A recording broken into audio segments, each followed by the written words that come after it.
અત્યારે રાજ્યમાં કાળઝાળ ગરમી પડી રહી છે। હવામાન નિષ્ણાતો પ્રી મોન્સૂનની આગાહી કરી રહ્યા છે ને એવામાં ચોમાસા પહેલા સમુદ્રમાં હલચલના એંધાણ મળ્યા છે।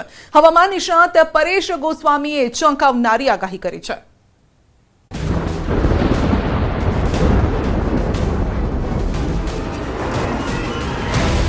ચોમાસા પહેલા વાવાઝોડાનો ખતરો। ઉનાળો છે એ સામાન્ય કરતા વધારે આપણે ગરમ જોવા મળી રહ્યો છે। હીટવેવ છે એ અસહ્ય તાપમાન પર આપણે જોઈ રહ્યા છીએ। અરબી સમુદ્રમાં વધી વાવાઝોડાની શક્યતા।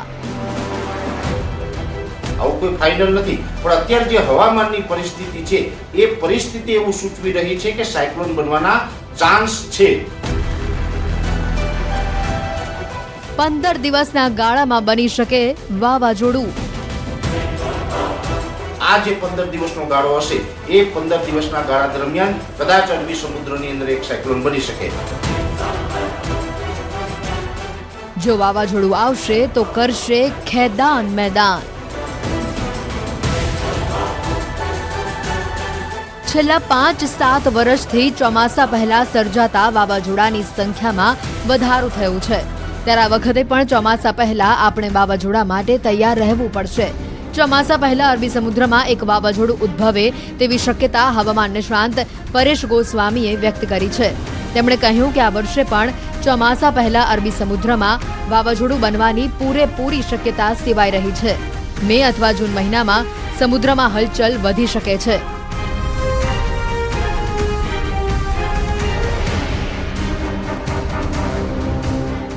હવામાન વિભાગની જે હાલ પરિસ્થિતિ છે તે સૂચવી રહી છે કે વાવાઝોડું બનશે। 20 મેથી લઈને 5 જૂન સુધીના 15 દિવસના ગાળામાં આ વાવાઝોડું બને તેવી પૂરી શક્યતા છે। પણ અત્યારે જે સ્થિતિ છે એ દિવસે ને દિવસે બદલતી જાય છે અને અત્યારે જે સ્થિતિ ઉત્પન્ન થઈ રહી છે એ સ્થિતિ એવું દર્શાવે કે 2024 ની અંદર પણ ચોમાસા પહેલા એક સાયક્લોન બની શકે અને જો એ સાયક્લોન બનશે તો 20 મે થી લઈને 5 જૂન એટલે કે મે મહિનાની 20 તારીખથી લઈ અને 5 જૂન આ જે 15 દિવસનો ગાળો હશે એ 15 દિવસના ગાળા દરમિયાન કદાચ અરબી સમુદ્રની અંદર એક સાયક્લોન બની શકે। વાવાઝોડાની વધતી સંખ્યા મુદ્દે પરેશ ગોસ્વામીએ હવામાનની વિપરીત પરિસ્થિતિને જવાબદાર ગણાવી છે। માત્ર ચોમાસા પર જ નહીં પરંતુ શિયાળા અને ઉનાળામાં પણ આની અસરો જોવા મળી છે। શિયાળો સામાન્ય કરતા ગરમ રહ્યો તો ઉનાળામાં અસહ્ય ગરમી લોકોને દઝાડી રહી છે। આપણે ઓગસ્ટ 2023 થી અલ નીનો સક્રિય છે। વાવાઝોડું સર્જાવાની શક્યતાઓ કેમ વધી છે તે પણ હવામાન નિષ્ણાંતે જણાવ્યું। સાયક્લોન બનવાના જે મેઇન કારણ હોય છે એ હોય છે તાપમાન। આમ જોવા જઈએ તો દરિયાઈ જે તાપમાન છે એ 28-29 ડિગ્રી કરતા ઊંચું જાય ત્યારે ત્યાં સાયક્લોન બનવાના ચાન્સ વધી જતા હોય છે, કેમ કે જે પણ સાયક્લોન બનતું હોય છે જે લોકેશન ઉપર તાપમાન છે વધારે પડતા ઊંચું જાય 28-29 ડિગ્રી કરતા ઊંચું તાપમાન જાય અને ઊંચું તાપમાન જાય ત્યારે ત્યાં લો પ્રેશર બનતું હોય છે અને એ લો પ્રેશર છે એ ધીમે ધીમે મજબૂત થાય। હવે એ લો પ્રેશર છે ને જેમ ઊંચું તાપમાન મળે એ લો પ્રેશર પછી લો પ્રેશરમાંથી જે આપણે વેરી લો પ્રેશર બને છે ત્યાર પછી ડિપ્રેશન બને છે, ડીપ ડિપ્રેશન બને છે। ડીપ ડિપ્રેશન હોય તો એ પછી સાયક્લોન બની જાય છે। હવે સવાલ એ છે કે જો વાવાઝોડું બનશે તો તેની અસર ગુજરાતમાં થશે કે નહીં, ત્યારે હવામાન નિષ્ણાંતે એ વાત પણ સ્પષ્ટ કરી હતી। ઘણી વખત એવું આવે કે દરિયાથી નજીક એટલે કે દરિયાકાંઠા નજીક પહોંચે અને ત્યાં એકદમ તાપમાન એને નીચું મળે તો એ વિખાઈ પણ જતું હોય છે, નબળું પણ પડી જતું હોય છે, ઘણા બધા ફેરફારો થતા હોય છે। એટલે એ સાયક્લોન છે તો જો કદાચ બનશે તો બન્યા પછી જ આપણે નક્કી કરી શકશું કે એ સાયક્લોન કઈ દિશામાં જ આગળ ચાલશે અને કયા રાજ્યને અસર કરશે, કોઈ જગ્યાએ લેન્ડ કરશે કે દરિયામાં જ સમાઈ જશે। એ તમામ વાતો છે એ અત્યારથી કેવી અઘરી હોય છે અથવા તો અશક્ય હોય છે એવું કહી શકાય। આ ઉપરાંત પરેશ ગોસ્વામી ચોમાસું વહેલું બેસે તેવી પણ શક્યતા અહીંયા વ્યક્ત કરી છે। સાથે જ એવો પણ આશાવાદ વ્યક્ત કર્યો છે કે આ વખતે ચોમાસું લાંબુ ચાલશે।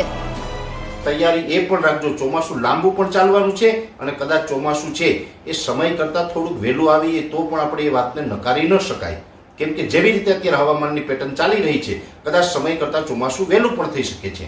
અને અમે તો એક જે કાયદેસર વિધિવિત રીતે ચોમાસું બેસવાની જે તારીખ છે એની અંદર 14 થી લઈને 20 જૂન સુધીની તારીખ પણ જાહેર કરી ચૂક્યા છે। મહત્વનું છે કે આ પહેલા અંબાલાલ પટેલ પણ આંધી અને વંટોળની શક્યતા વ્યક્ત કરી ચૂક્યા છે. તેઓએ પણ મે અને જૂન મહિનામાં સમુદ્રમાં હલચલની આગાહી વ્યક્ત કરી હતી.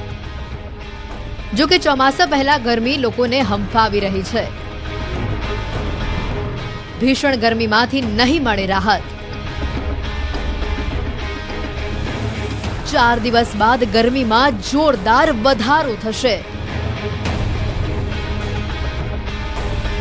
દરિયાકાંઠાના વિસ્તારોમાં અકળામણ અનુભવાશે. આકાશમાંથી જાણે કે અગનગોળા વરસતા હોય તેવી હાલત થશે. દિવસે ને દિવસે સૂર્યનારાયણ ગરમીના ગિયર બદલી રહ્યા છે. અને આ દરમિયાન હવામાન વિભાગે આકરી આગાહી કરતા જણાવ્યું કે હમણાં ગરમીમાંથી રાહત નહીં મળે અને આગામી દિવસોમાં 2 થી 3 ડિગ્રી તાપમાન વધી શકે છે.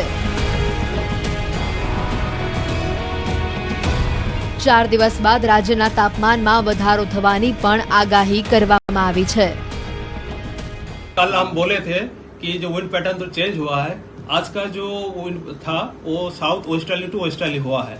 इसके लिए आपको मॉइस्चर इनकर्शन हो रहा है, टेम्परेचर गिरावट हुआ है. मैक्सिमम स्टेशन में जो ऑब्जर्व हुआ है इसमें टेम्परेचर गिरावट का है. इसमें जो वेदर वो was dry during the last 24 hour. Then heat of condition observed over Gir Somnath and the maximum temperature observed at Amreli station 42.2 degree centigrade over the region. Then next 7 days जो है forecast हमारा dry रहेगा, okay, and then mainly clear sky रहेगा next 24 hour में.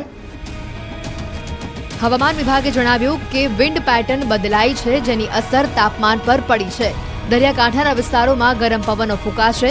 આ ઉપરાંત દરિયાકાંઠાના વિસ્તારોમાં ભારે ગરમીના કારણે અકળામણ અનુભવાશે. આગામી 7 દિવસ હવામાન સૂકું રહેવાની અને વરસાદની સંભાવનાઓ ન હોવાનું પણ જણાવવામાં આવ્યું છે.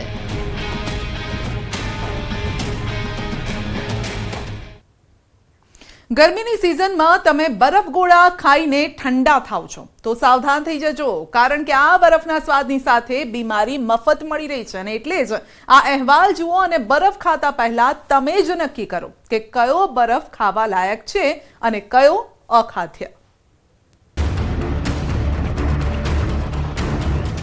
અને જે એકદમ વ્હાઇટ હોય, સફેદ જ દેખાતો હોય, જે ગોળાવાળા નીચે વાપરતા હોય વ્હાઇટ કલરનો, જ્યારે છીણ કાઢે એકદમ વ્હાઇટ નીકળે, એ ખાવા લાયક નથી.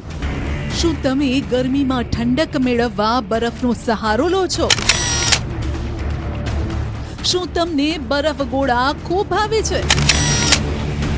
તો હોંશે હોંશે બરફના સ્વાદની મજા માણતા લોકો સાવધાન થઈ જજો, કેમ કે બરફ સાથે તદ્દન મફતમાં મળી રહી છે બીમારીઓ. ગરમીમાં તમારા સ્વાસ્થ્યનો દુશ્મન બની શકે છે આ બરફ ગોળો. ઠંડા થવાના ચક્કરમાં શરીરનું તાપમાન પહોંચી શકે છે 100 ને પાર. તાવ, પેટની બીમારી, ચામડીની બીમારીને નોતરી શકે છે આ ઠંડો ઠંડો કુલ કુલ બરફ.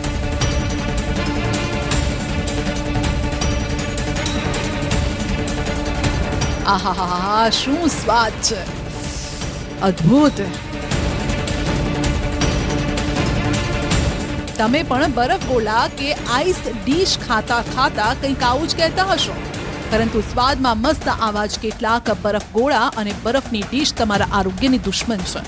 અગાઉ સુરત સહિતના મોટા શહેરોમાં બરફમાં વપરાતા રંગબેરંગી કલર સહિતના નમૂના ફેલ ગયા, પરંતુ હવે તો જે માહિતી સામે આવી છે તે આપને એકવાર તો વિચારતા કરી મૂકશે કે બરફ ખાવો કે નહીં.